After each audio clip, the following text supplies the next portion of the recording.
So our department in PM&R, we have 19 we have 19 faculties, and 12 of them are core faculty with specialty board certification in pain medicine, sports medicine, brain injury, electrodiagnostics, pediatric rehab, and spinal cord injury. And our core faculty are leaders in national organizations such as the American Academy of PM&R, the Association of Academic Physiatrists, and the Foundation for PM&R. The Foundation for PM&R, if you're not familiar with it, is a foundation that provides specific grant money to physiatrists only. It is the largest private giver for physiatric research. So if you do have a research project, we do have specific grants for early career people. I highly encourage you to apply for it. And since I'm the treasurer for the foundation, I would love to write you guys checks if your projects are selected. So take a look at the foundation's website and see if there are any grants that we are offering that may fit into what you're doing. So our faculty are also leaders in international organizations such as the International Society for Physical and Rehab Medicine. We also does yearly presentations over at the United Nations and the World Health Organization. We're also editors in Knowledge Now, which is the platform by the AAPM&R, and the Physiatry Forum, which is the national news magazine of the AAP. We have 26 residents, and we are one of the oldest PM&R residency program in the country and possibly in the world.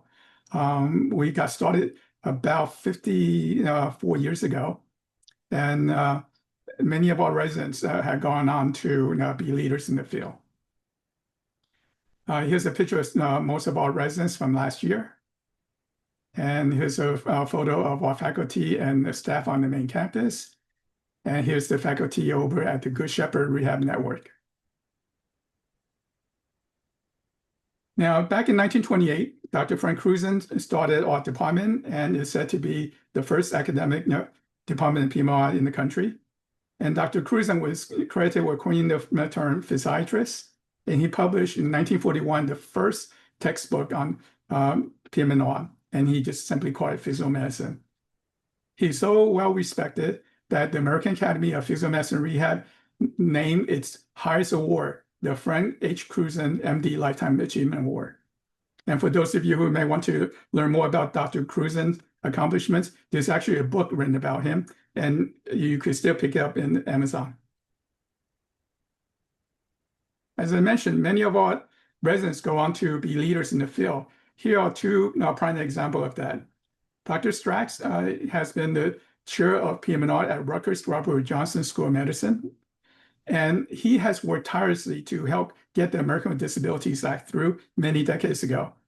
And for his work, he was invited to be present in the Rose Garden when President Bush Sr. signed it into law. Now, his classmate from the residency is Dr. Martin Gravis. Dr. Gravis was a graduate of Temple School of Medicine, class in 1966. And after he finished his residency with us and with Dr. Strax, Dr. Gravis went on to be the chair of PM&R at Baylor. And he was also the president of the precursor to the ISPOM, which is the International Society of Physical and Rehab Medicine. Now, our residents are very active in their scholarly arena. Matter of fact, in academic year 25, which ended June 30th of 2025, in that 12-month period of time, our residents have produced 97 pieces of scholarly activity. And this consists of 98 presentations, both locally, regionally, nationally, and some internationally, as well as 29 manuscripts that was published. And our faculty have published a textbook just a short while ago in 2024. And Elsevier, the publisher, tells us that this textbook series, which is in the 4th edition, and that textbook series is the most widely used textbook in the world. It's been translated into multiple languages. And our Temple, our core faculty have served as the editor-in-chief, editor, and authors in this textbook series. And on our main campus, we established the Temple University Health System Thermography Laboratory We received a grant from the American Academy of Ophthalmology, and we also received donation of 2 high-resolution computerized infrared cameras. And our residents have put this equipment to very good use. Matter of fact, they won the best presentation award from the American Academy of Ophthalmology 2 years in a row.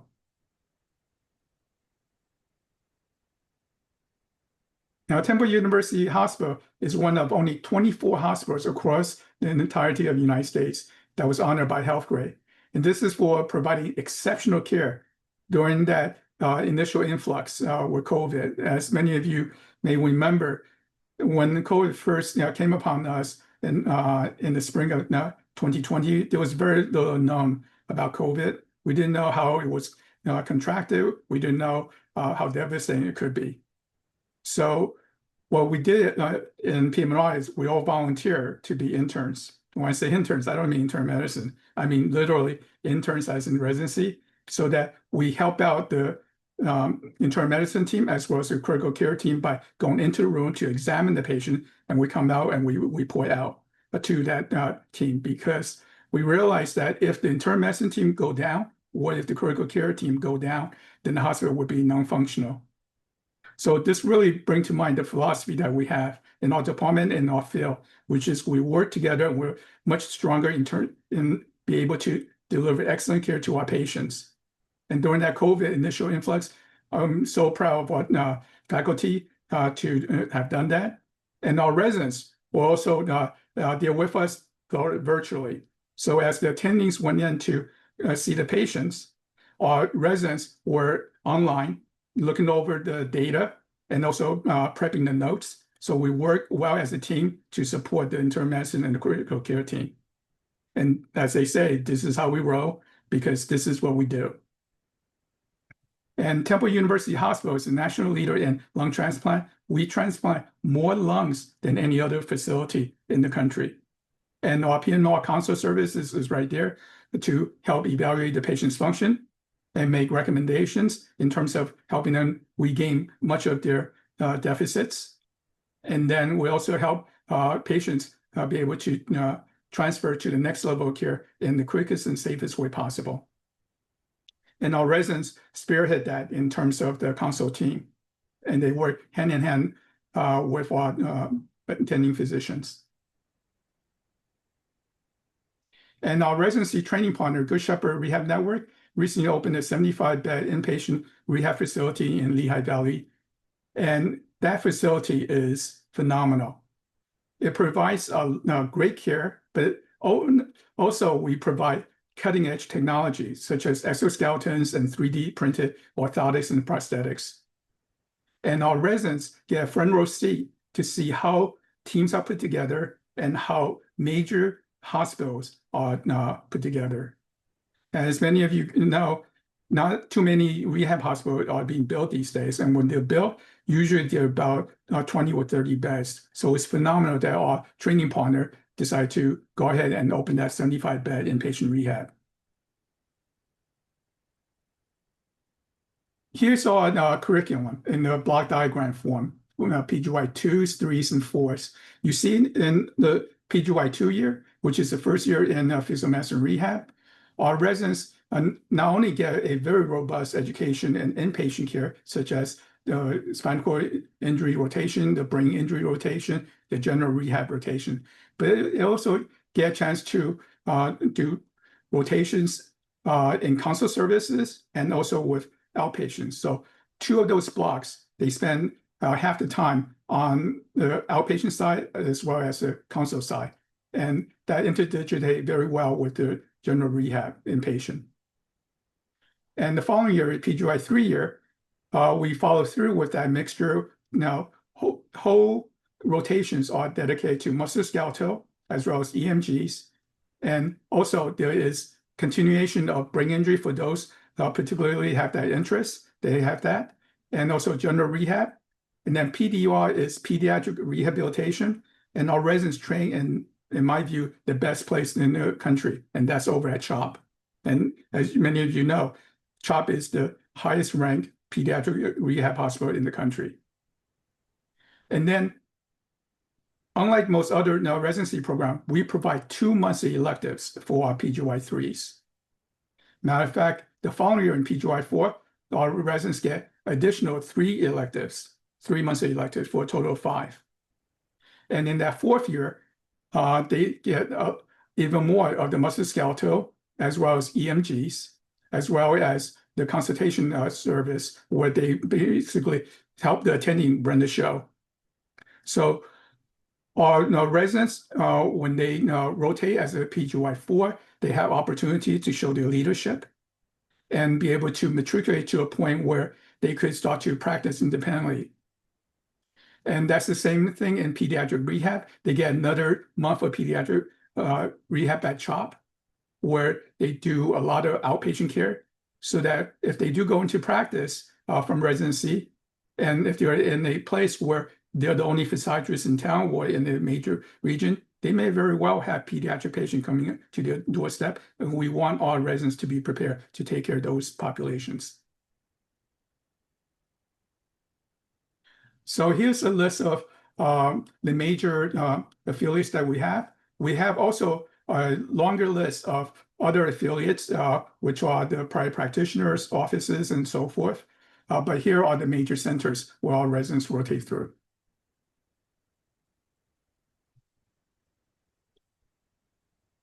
So you can see our residents scored very hard, and we have a very robust curriculum. But we also realize that it's so important to have wellness baked in. And so we think that happiness and fun is a critical part of wellness. So we are very well aware, and we highly encourage residents to take time to relax, to unwind, to take a nap wherever they can, should the opportunity present itself. And this is one of our graduated chief residents doing exactly that. And of course, nutrition.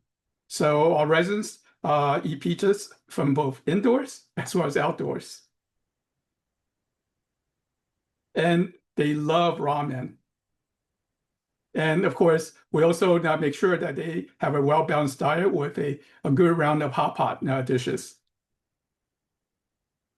These are all taken in our wellness events. And of course, it's important to have good entertainment. So who doesn't love a good Marvel movie, right? And of course, retro computer games is a must to relax. And of course, music, especially when you have a good DJ. One of our past graduate chief residents was a DJ. And of course, dancing in the dark with your friends, right? And then spending time with your family and your loved ones and your fellow residents is so important in a well-rounded wellness approach. So we think that we have a very good formula for success to help support our residents.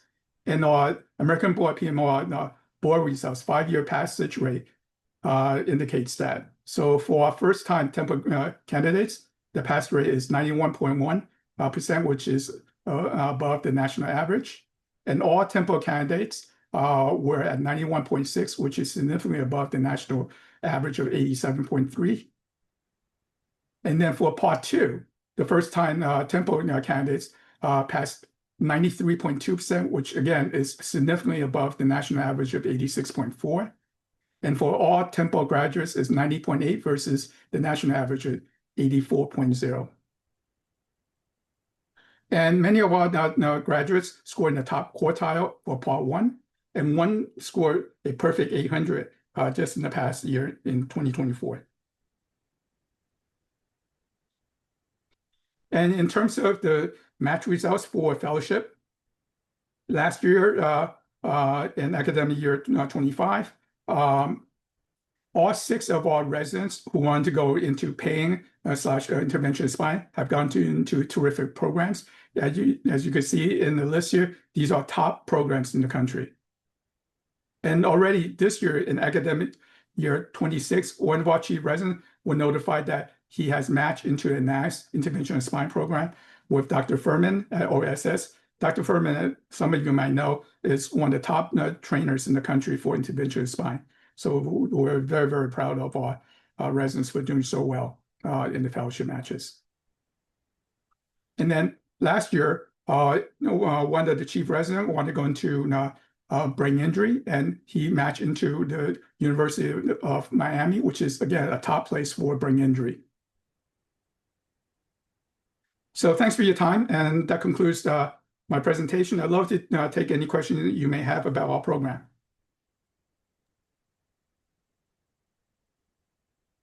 There is one question in the chat. As a DO student, I wanted to ask if your program requires both USMLE STEP and complex level exams, or if complex alone is sufficient. Also, is any priority given to applicants who have taken both exams? So in our program, we don't require it. We look at the application in its totality. So even on the first pass in terms of who to invite, we don't just look at the scores, but we look at the entirety of the application, namely how well they did in medical school, as well as how they did on the rotations and the letters that people have written for them, as well as their personal statement they've written. For us, we are looking for the best candidate who are going to be excellent physicians first and great physiatrists second. So that is really hard to do just purely on the number itself. However, that said, the scores are important, but that is just one component of the total evaluation. The next question is, how is program viewing signaling in regards to interview offers? We like the new approach of signaling. It tells us who's serious. And I could tell you that in this past year, we have well over 500 applicants, and we interview about 125. And that was really hard because the people who applied to us generally are all very, very strong candidates. But because we want to make sure that when we interview people, we give them the appropriate amount of time, we simply could not interview all 500. So this is why we take the time necessary to review the applications and not just looking at the score. So by the time people are invited for the interview, we pretty much are very happy with them, and they land with us, then we'd be so thrilled. And simply put, we think we have a good formula because we match people because they're, we believe, going to be really good physiatrists. And our match rate has been wonderful. Our top 4 candidates were in our top 10% of our ranked list. Number 5 was in the 11%.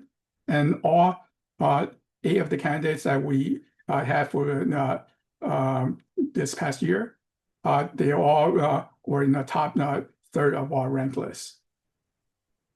So it does take a lot of time to talk to people. It does take a lot of time to review the application. And I would highly encourage everyone on this call to do your diligence in terms of making sure your applications does not trip you up with things like typographical errors or anything that may appears to be misleading to a person reviewing your application.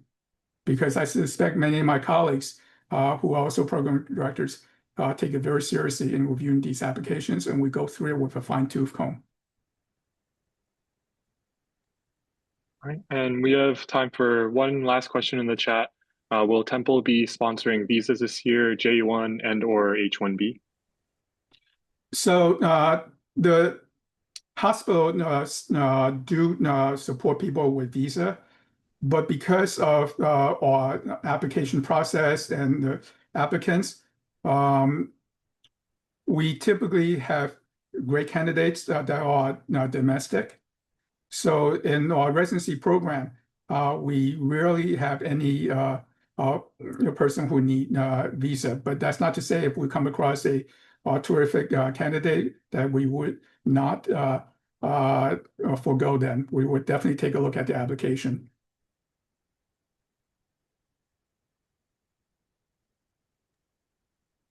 All right.